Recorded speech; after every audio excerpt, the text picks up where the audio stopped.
move on to our next video, and this would be iteration 2. You saw in our first iteration when we're designing an API, we created two paths, and they were straightforward that we just created a portfolios path and a stocks path.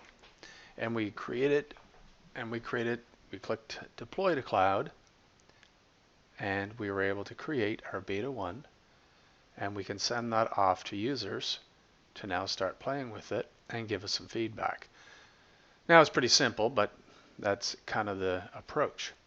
So the nice thing is I'm going to go now start working on my next iteration, and this time we're going to add in one more path that says I need to now manage the stocks in a portfolio. So if I add portfolios, and we're using the Open API convention here for an ID, which is the portfolio ID, and stocks.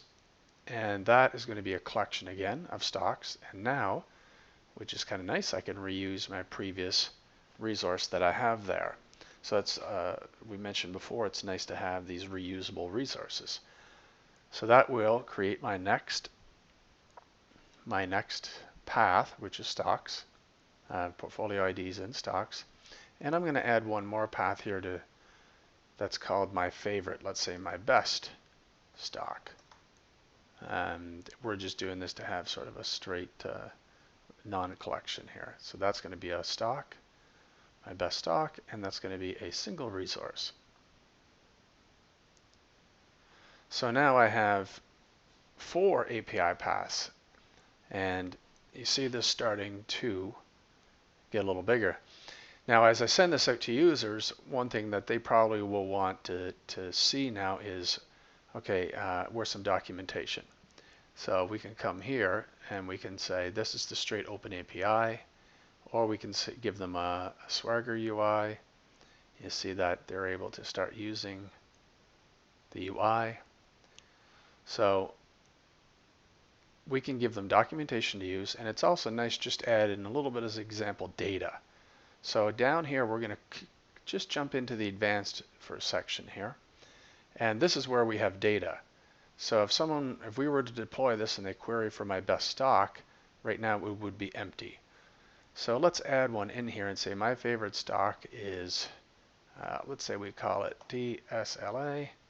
We'll call this Tesla, and the exchange is NASDAQ, I think.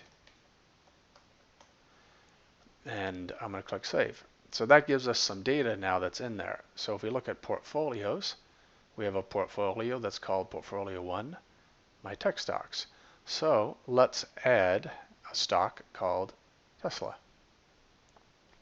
So we have a default one in here. I'm going to delete that because I'm going to deal with some simple ID. I'm not going to want to deal with the UUIDs just yet. So let's remove this. And I'm going to add in my first stock ID, which is ticker is Tesla. And that's on. Oops. And that's on. There we go.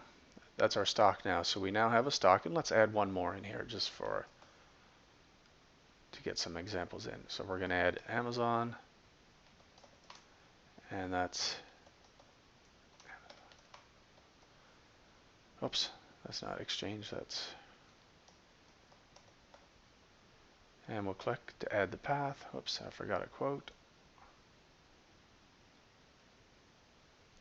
So we have 2 stocks.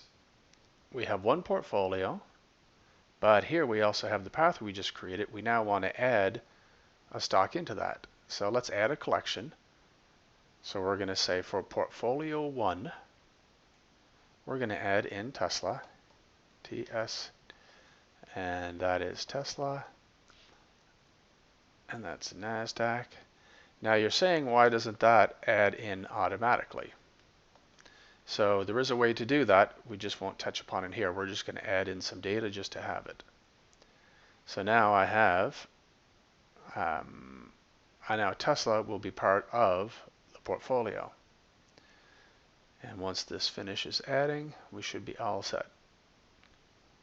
So now you'll see Portfolios 1 has that. I could add Amazon in there as well, but let's keep Amazon out of that portfolio for now. It's still in the list of stocks.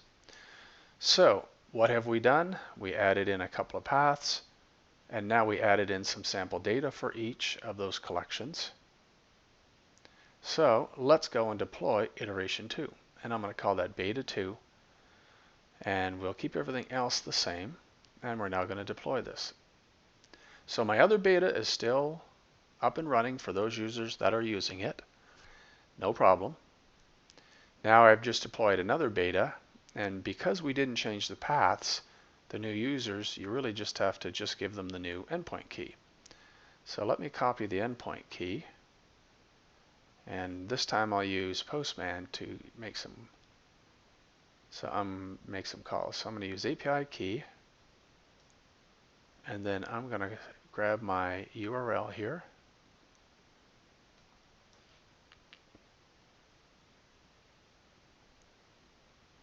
And let's bring Postman back up. And I'm going to call this Portfolios. And you'll see that we should just see our portfolios when we make that call. You see there's my tech stocks, and now I'm going to say give me my stocks in that portfolio. So you see there's my Tesla stock. I can ask for all my stocks, and you'll see 2 of them. Whoops. And we should see 2.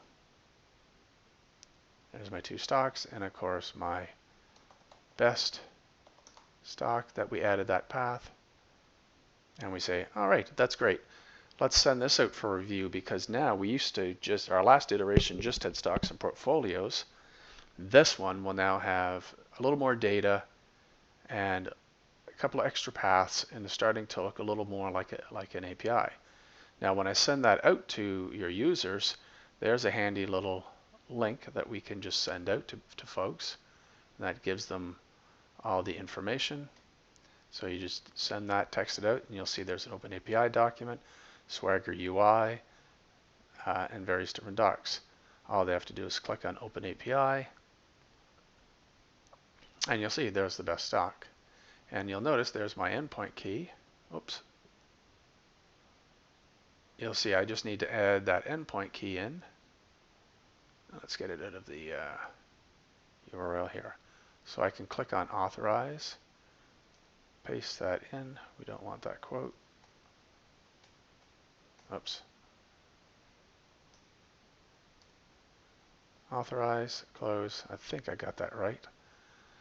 So if we come in and say try it out, I do execute, and you'll see there's my best stock. So if we go back to our deployed beta 2, you'll see we can just send them straight any of these reports. You can give them the URL, you can give them the API, and they should be able to start playing with it. And if they are Postman users, you can grab the whole collection and it's all done for you. So that is our next one, which is called our iteration 2, where we added some more paths and data and start to give users a little feel for the API. Thank you.